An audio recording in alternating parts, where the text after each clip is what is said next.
So the first thing you want to do is connect your TV to your laptop. Now, I'm not sure what IT did to set this up for me, but they do need to set up the connection. But once they set it up, you're able to make the connection yourself.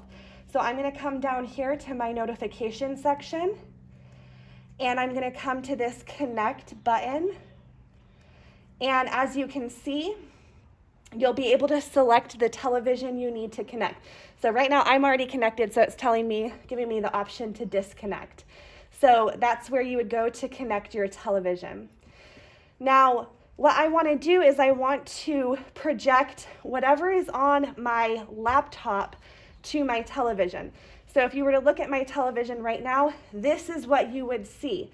So if I wanted to share something onto my television,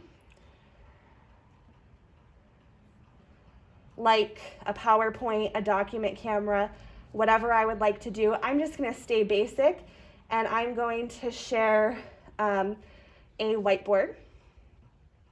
So I'm going to go ahead and share my whiteboard, and my students who are in person and who are distance learning right now will be able to see my whiteboard. So I'm going to go ahead and I'm going to type, please take a 5-minute break. And right now my Zoom students are seeing that. And then if you go and pan over to my TV, my in-person students are also seeing that on my television. So we want to make sure when we're setting this whole system up that the laptop and the television are mirrored, but that this screen has its own private content on it. So I'm going to go ahead and show you how to do that right now.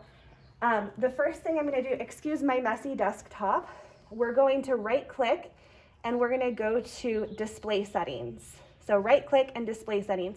So mine's already set up correctly, but if you needed to change it, so it's identifying that screens 1 and 3 are mirrored and screen 2 is acting independently.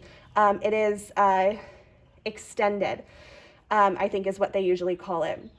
If you're not sure which screen is 1, 2, or 3, you can go ahead and click the identify, and a black box will show up telling you which screen is which. So 1/3 should show up on my laptop and the television, and 2 should show up over here on this screen by itself. Let's say it's not correct in your room. You can scroll down to where it says multiple displays. And so because my laptop is screen 1 and my television is screen 3, I want to say duplicate desktop on 1 and 3. And that's what I want. And now I have a privacy screen over here.